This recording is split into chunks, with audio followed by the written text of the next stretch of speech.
Welcome back.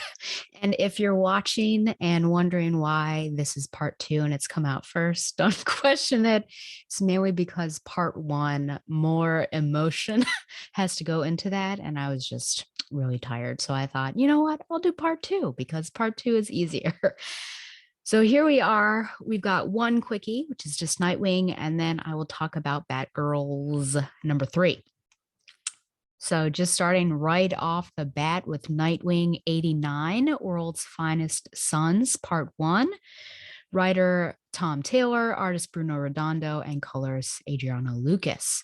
Superman slash Nightwing crossover. Years ago, when Robin took his first uncertain steps away from Batman as his own hero, Superman stepped in and offered Dick Grayson crucial advice, support, and a name, Nightwing. Now it's time for Nightwing to return the favor. So overall, I enjoyed this. The second part is coming out. It's going to be in, I think it's called Superman Son of Kal-El, and that's next month. So you have to wait a bit for it, but starting off the bat just with a really cool cover. And I don't know if it was this book or if it was one of the Nightwings that I've done or one of the Batman stories that I've done, crossovers and big stories where there is that really poignant moment between, I feel like it was this book between Nightwing and Superman. It must have been because even Nightwing says, "Oh yeah, Superman told me to check in on his son." But I think there's just something really special about this. And of course, we always think about Superman and Batman's relationship, but I think it's really special and unique when Superman and Nightwing get together. And of course, this is a different dynamic because it's not Superman, but it is the son of Superman.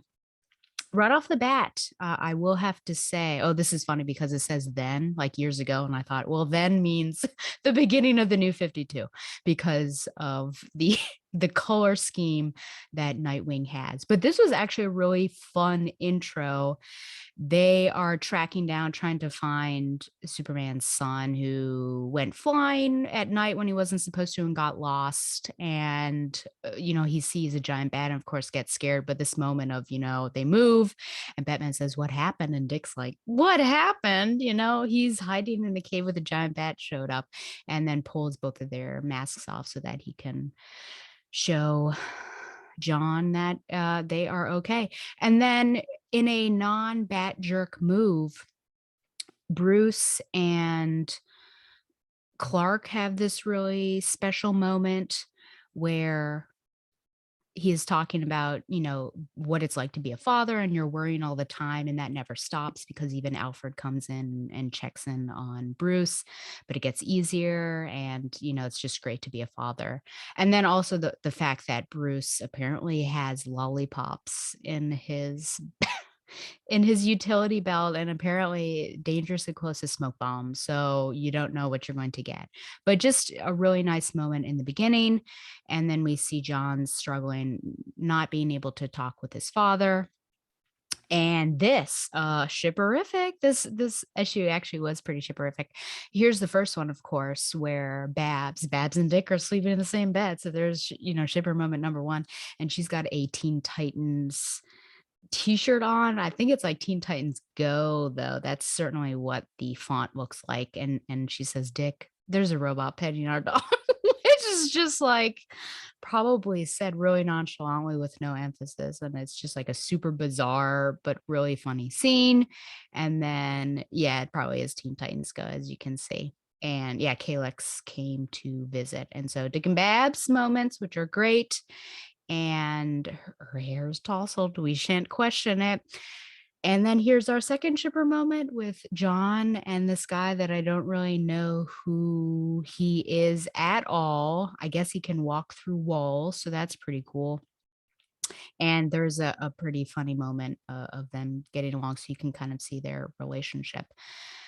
But they end up having a meeting with Dick Grayson, and I thought this was a bit bizarre that they need masks in order to meet up with somebody, but again, I guess I don't know what's happening and why that this is necessary, so it's good to read other books, and I'm not. So there you go. And I did like this moment here where Dick receives news about a hero getting killed, and then he walks away and then whispers, "Superman, I know you can hear me. Meet me at the crime scene," which was pretty cool. So even though, I mean, it's Dick Grayson, so of course he knows who you are, but I wonder to what extent they knew who Dick Grayson was. And I guess he technically outed himself there. John does say, "How did you know it was me?" But maybe at that point in time, maybe he didn't know that that was Dick Grayson, because if they, or Nightwing, because if they did know, then I guess they wouldn't have found the need to put on masks. But that was basically it. We've got this mission, multiple heroes are being killed all over the world. It leads to LexCorp, surprising no one. And this will cross over back into, yeah, Superman Son of Kal-El #9, which is in March, I guess. So yeah, a pretty good one. The shipper moments, of course, are the what I look out for. But let us get into the main event of this half, which you know and I know as being Batgirls #3. Has it gotten better? Does it feel different? Is Babs still a den mother? We shall see. Okay, so here is again, if we look at this, Barbara not present on the cover, mainly focusing on Steph and Cass. And then, of course, you have the tutor and Barbara as a zombie and as a Batgirl zombie, along with Steph and Cass, are spray painted on the wall. So that's all we see of her, but we don't see a real life Barbara Gordon. So take that as you will, symbolism wise.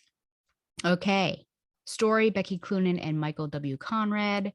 Art, George Corona. Colors, Sarah Stern. And I forgot if there should be, I think, a subtitle to this. Maybe I'm wrong. Oh, I think it's been the same subtitle, hasn't it?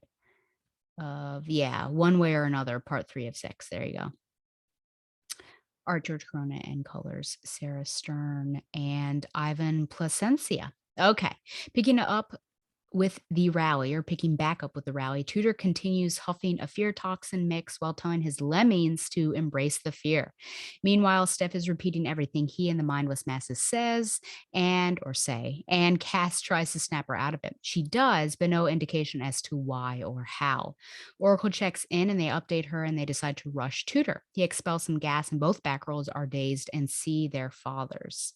Oracle instructs them to exit above and they escape back home.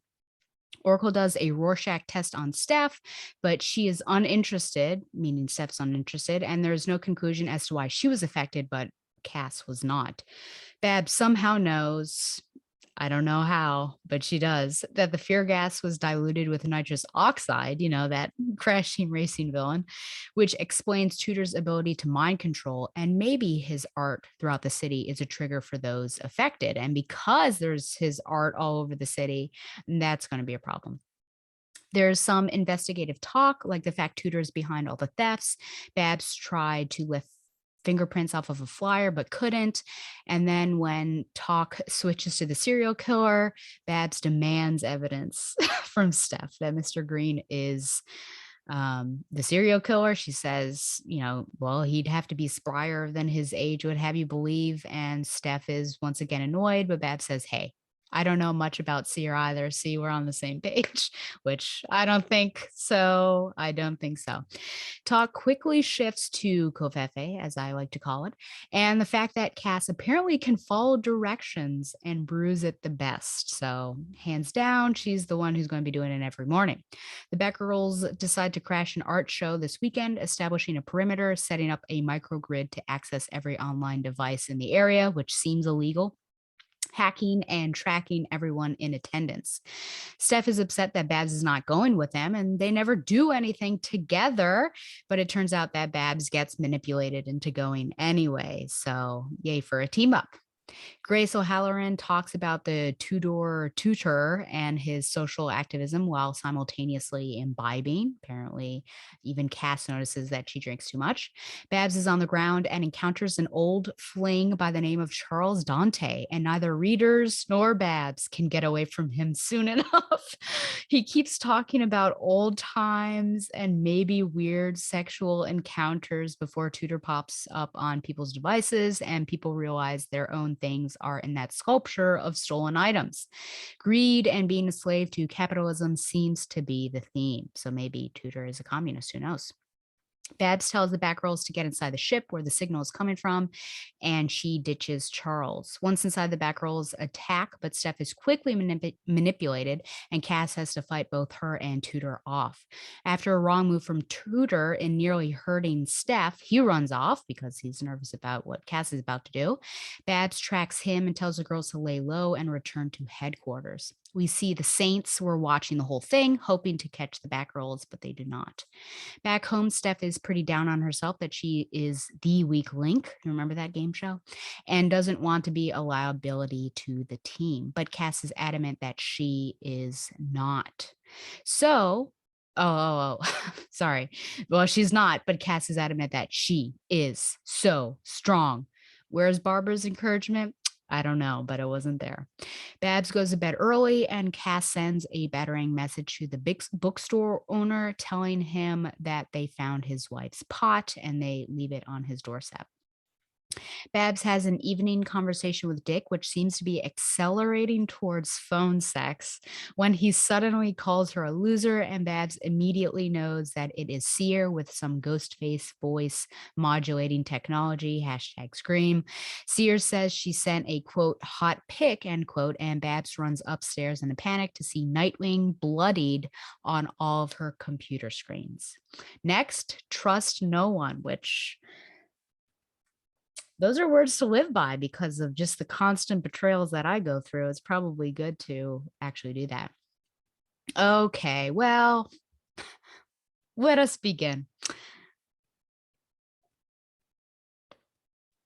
I think it's a really good question why Steph was manipulated, but not Cass. I have no idea, and I hope that it is explained once this arc is over, which we see is 6 issues, and I can't really tell if the whole arc is gonna be with Tudor or it's also spliced up with the Saints as well, but it leads her, which makes sense, to believing that something's wrong with her, that she's the weak link of the team, and I don't know what it is about Stephanie Brown that she is automatically the character that this will happen to.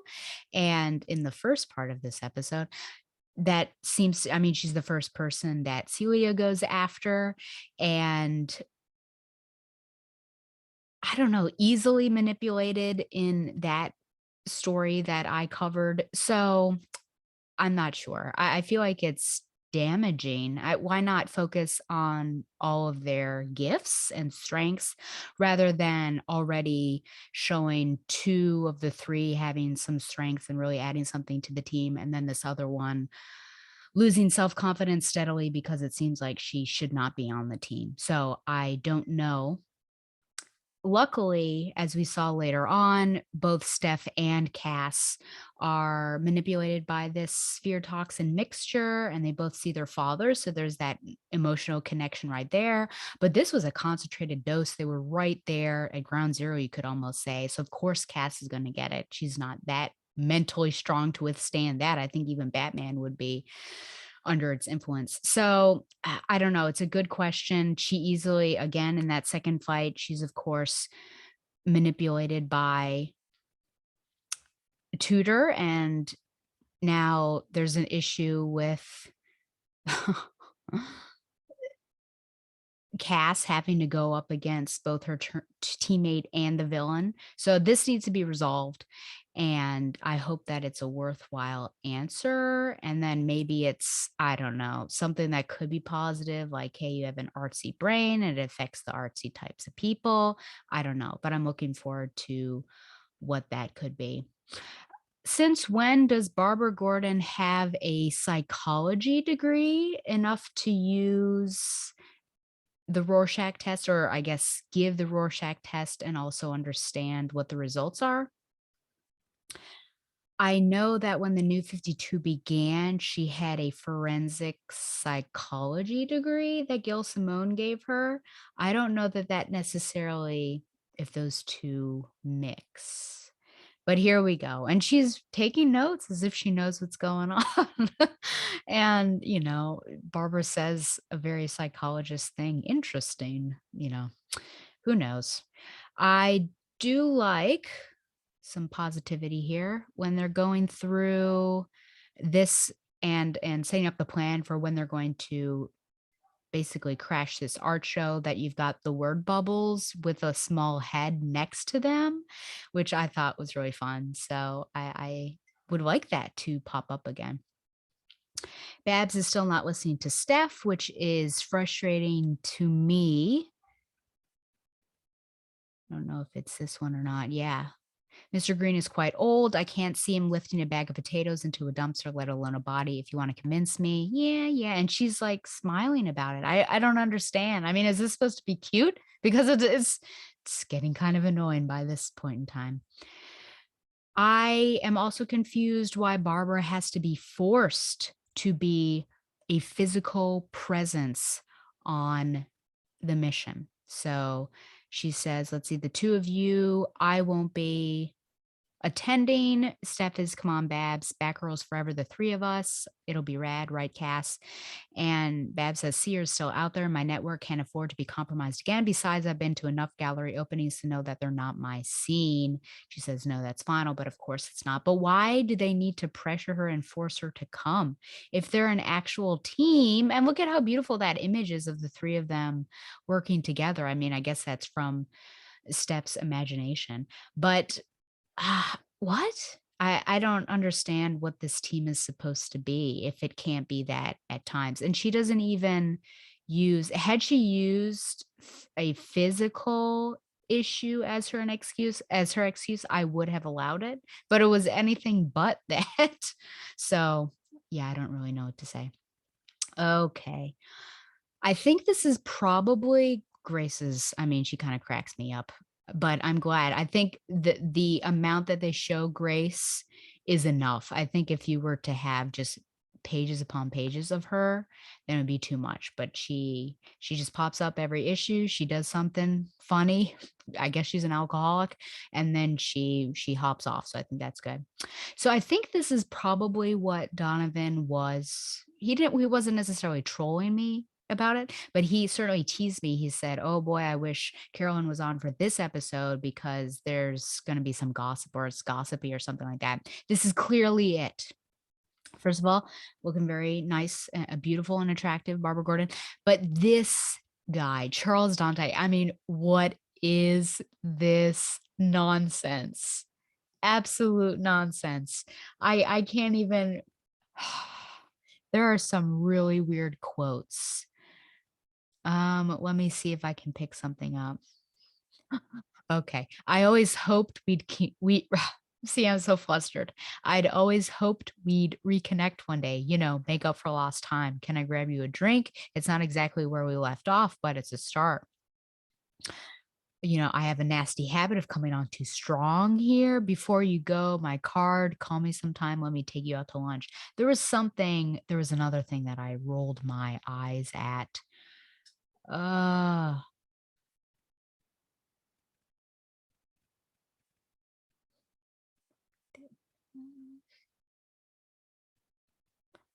can't remember. I feel like it was later when she was talking about the boat. It's the boat. Hold on. Oh, they're already in the boat. Man, he made some sort of lewd comment of like, do you remember when dot dot dot? Oh, yeah, see? Oh, we can sneak below deck like that time. Oh, college was years ago. Barbara, are you nervous because of how he left things? Who is this? And I got so wrapped up in how annoying he is. And I thought, number one, how annoying he is. Number two, how annoyed I was that it was another boyfriend that was just going to be thrust upon us, thrust upon Barbara, that I completely forgot that Barbara's actually in a relationship with Dick Grayson. So that's how like powerfully annoying this guy is to me because I just forgot that, oh, really, it shouldn't matter because I don't think she's going to have any interest with him, even though she did take his card and kept it and looked at it later on in the issue. I feel like Charles Tudor might in fact be sorry. That was a slip right there. I feel like Charles Dante is in fact Charles Tudor is in fact Tudor because he's all about art therapy. But it's kind of a cliche now, I feel like, with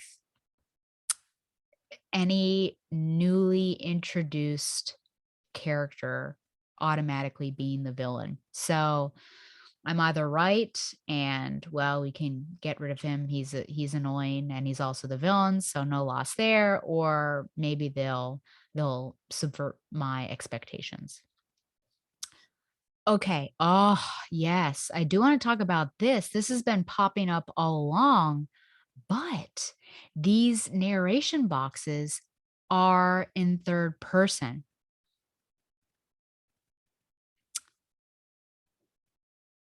I'm trying to think. There was something really annoying that, like, once it started, it started off somewhat cute, but then as it progressed, it kept getting used. Yeah, okay, so here at the beginning, a signal output amplification device, but sure, Gizmo works. And so this was right after Steph had said, this is at the very beginning, Oracle, we rigged the Gizmo. So you think, oh, maybe that's Oracle talking, but it's not. It is an actual, I wonder if I can, it is an actual third person omniscient narrator on this story in this book for some reason. So we can assume it's Becky Cloonan and Conrad here. Because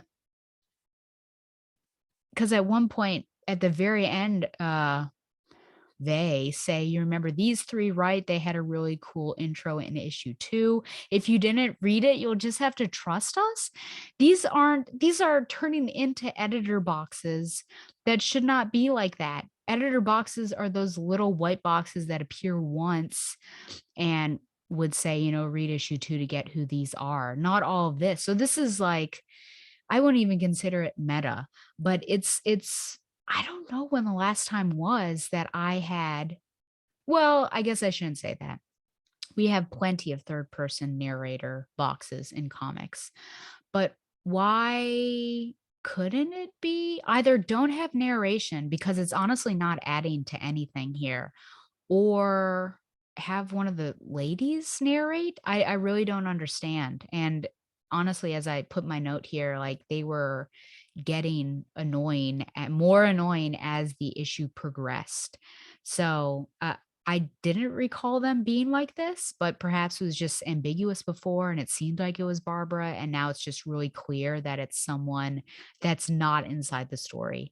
So even if it were Seer, that would maybe be kind of cool that Seer is just always there and knows everything that's going on. But Seer has those very particular boxes with the sort of the data bits around. Let's see if I can, yeah, like this, with the pink and then the blue yellow data bit almost around, but that's not what it is. So I don't know. I actually really want it to stop. So either discontinue the narration as it is, maybe make it more helpful, or like just completely stop it. But there we are. Um yeah, it's just more about that. I must have really been, I wrote these notes a while ago, but is it actually the writers? The writers are just talking to us, telling us to go and read another issue and come back. I mean, when did those notes and voices expand beyond editor notes? I have no idea. More questions about Barbara and what she does or doesn't do as team leader. She actually tells the girls, don't pursue him, come on home. um she's got eyes on him. Why not pursue? I don't know. He'll be expecting that. Meet me back home. Let's lie low tonight. You two did really well. I guess I'm just confused what sort of team this is. Does that make sense? Should you not pursue when he is, or yeah, he is on the run and you might have the advantage over him? I have no idea. I mean, in this case, but you wouldn't have known the Saints could go after them right away. But again, I don't know. Okay. So then we go home. Steph, of course, has that down moment here. She feels worthless, which I've already discussed. And Barbara goes to bed. I do like that moment that Cass gave that pot back. I assume that he's going to be a minor character for us. And then, yeah, this oh my gosh, good to hear your voice. So I'm like, oh, a shipping moment. He asks her if you want to come over and unwind a bit, with me. She says, oh, I'd really like that, but it's pretty late. And then he brings up that they're already on the phone, and she says, "You're rather randy tonight," which, of course, no one thinks about that unless you think about Austin Powers. And then, which someone showed this to me on the Twitter, of course, I had already read it, but they point out to me, pretty shagadelic, which, of course, let us pay due respect to Shagalicious himself, Shag Matthews. Maybe that's a reference to him. Maybe the writers know all about Shag Matthews. But she what's about to happen? Listen, I may enjoy seeing Barbara and Dick clothed and in the same bed, but I don't need to see what goes on before that. Yes, I have read some fan fictions, but also I kind of draw the line here.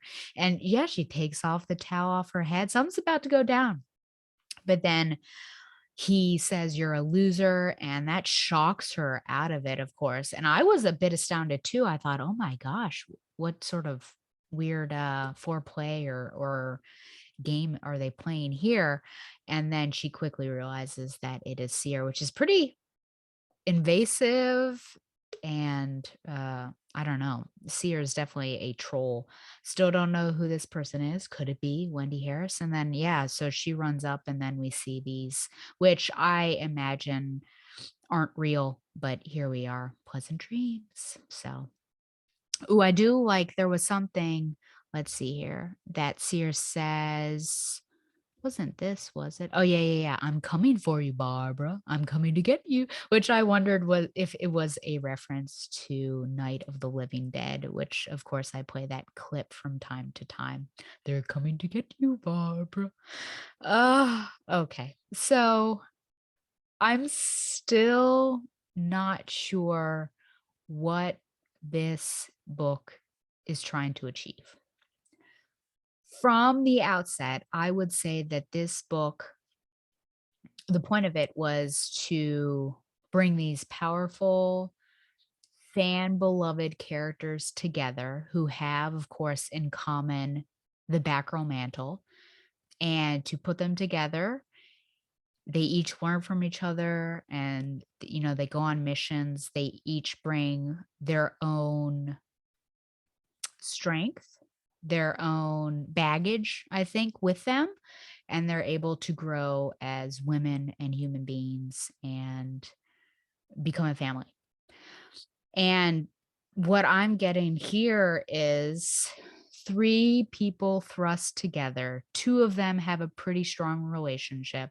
One of them has become an overseer of sorts who doesn't really want to participate in missions but tells the others what to do, is not super encouraging or uplifting, stops missions, doesn't listen about missions or things that are being observed, and really doesn't want to be a part of a team. Like, that's how I'm seeing Barbara.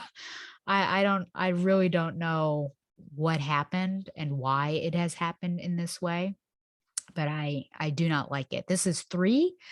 So right now, potentially an arc would be done, because oftentimes 3 issues and an arc is finished, but this is a 6-part storyline. So I hope that things get ironed out by the end of this. And I feel like things that are supposed to be cute, I'm not getting it as being cute. I mean, there's a serial killer And for the third issue in a row, Barbara is telling Steph that she doesn't believe her. And for whatever reason, Stephanie Brown, and I'm not saying that Stephanie Brown is the best hero, in the DC universe, is the best hero on the Bat family, but I'm actually starting to get pretty sick and tired of reading stuff where she's the easiest one to take down. She's, I don't know, portrayed as stupid and easily manipulated. And then, of course, she's going to have low self confidence. So I just feel like that's negative portrayal of a woman and almost like society's view of how one could take down a woman, and maybe like, this is what women are like and let's beat them down, and look, she's so weak, she's manipulated, and she can destroy her own team. Why are you doing that? And it's not just in 2021, 2022, but also 2002. Just really confused about that. And 2002 might be more believable, if only because she was, on starting, she was being trained by Batman, and then Batman stopped training her. But here I feel like we were having a different characterization with her in Rebirth era and all of that. So I really don't know what's going on there. And then of course the narration boxes just, I would say, just need to stop. I don't think we need, it doesn't add anything.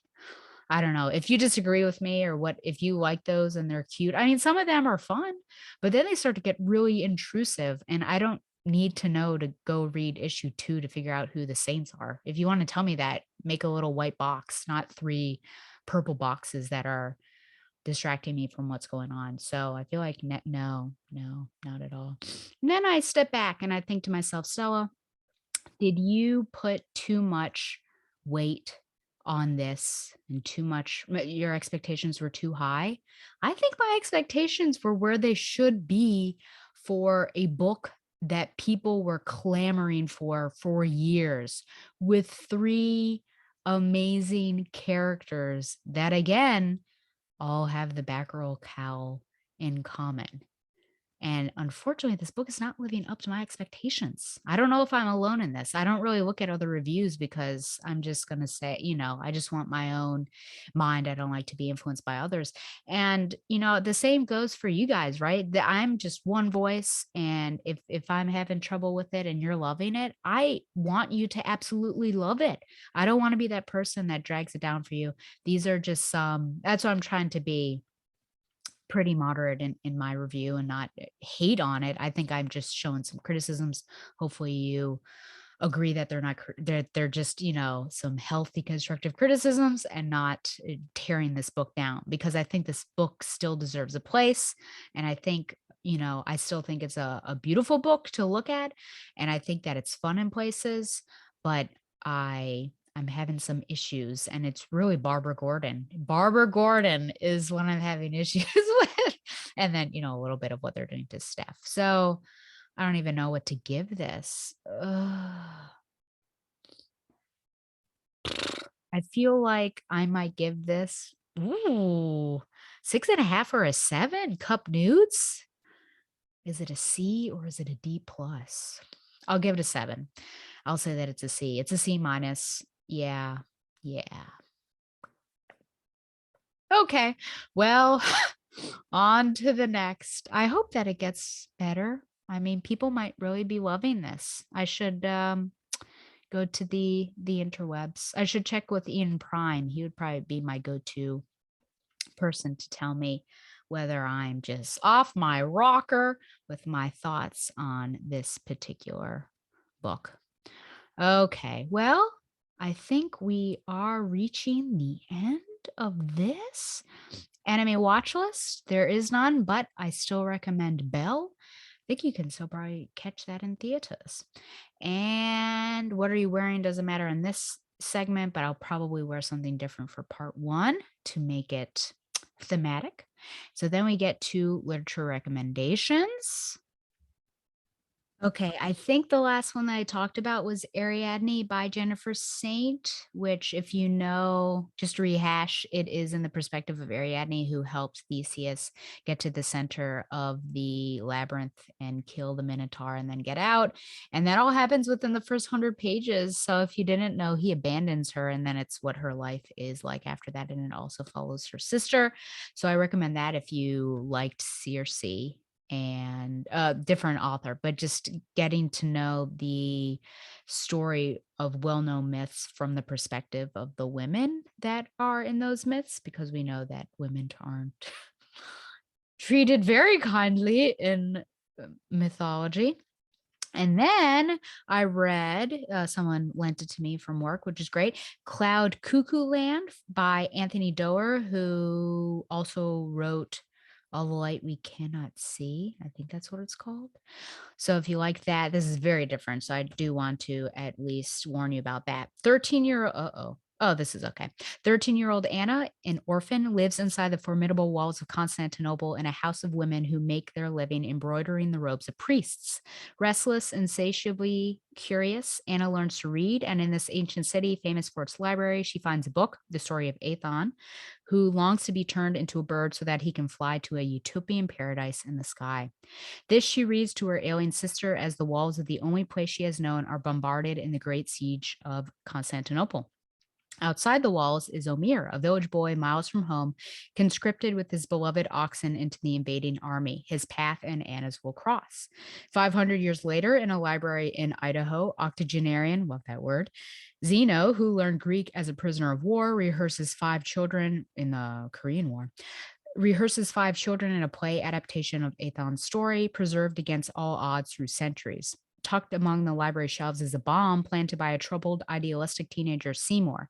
This is another siege, and in a not so distant future, on the interstellar ship Argos, Constance is alone in a vault copying on scraps of sacking.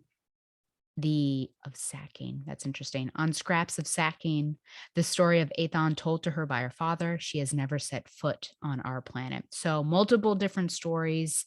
In the beginning, it's hard to figure out how they're all connected.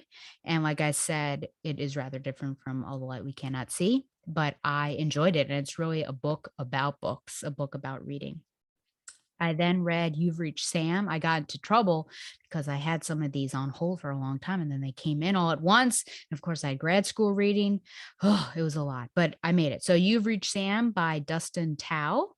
17-year-old Julie has her future all planned out, move out of her small town with her boyfriend Sam, attend college in the city, spend a summer in Japan. But then Sam dies and everything changes. Heartbroken, Julie skips his funeral, throws out his things, and tries everything to forget him and the tragic way he died. But a message Sam left behind in her yearbook forces back memories. Desperate to hear his voice one more time, Julie calls Sam's cell phone just to listen to his voicemail, and Sam picks up the phone. In a miraculous turn of events, Julie's been given a second chance at goodbye. The connection is temporary, but hearing Sam's voice makes her fall for him all over again, and with each call, it becomes harder to let him go. However, keeping her otherworldly calls with Sam a secret isn't easy, especially when Julie witnesses the suffering Sam's family is going through. Unable to stand by the sidelines and watch their shared loved ones in pain, Julie is torn between spilling the truth about her calls with Sam and risking their connection and losing him forever. And I really enjoyed just a young adult novel, I think, dealing with grief in a really interesting and unique way, and how tough it is to let go of your first love, especially in a tragic way. And what does it mean to move on? And is it a betrayal if you're moving on? So I recommend that. And then finally, actually that's not finally, but a spindle splintered Alex E. Harrow, and it is, let's see here, it's Zinnia's 21st birthday. Zinnia kind of reminds me of Zenobia from, but anyways, which is extra special because it's the last birthday she'll ever have. When she was young, an industrial accident left Zinnia with a rare condition. Not much is known about her illness, just that no one has lived past 21. Her best friend Charm is intent on making Zinnia's last birthday special with a full Sleeping Beauty experience, complete with a tower and a spinning wheel. But when Zinnia pricks her finger, something strange and unexpected happens, and she finds herself falling through worlds with another Sleeping Beauty, just as desperate to escape her fate. So it is definitely, yeah, it's a feminist take on Sleeping Beauty, I think is kind of the tagline. So it is interesting. It's only a little over 100 pages, so you can knock that out pretty quickly. I also read, though it's not listed here, um, Sylvia Plath's The Bell Jar for the second time. I think I've probably already talked about that. And you can catch that on March's episode of Required Reading with Tom and Stella. And then I'm currently reading, and I should finish tomorrow probably, Death in the Nile by Agatha Christie. And I almost finished it before seeing the film, but I saw the film yesterday. So I know how or who the murderers are, but I'll be interested to see because the movie changed things anyways.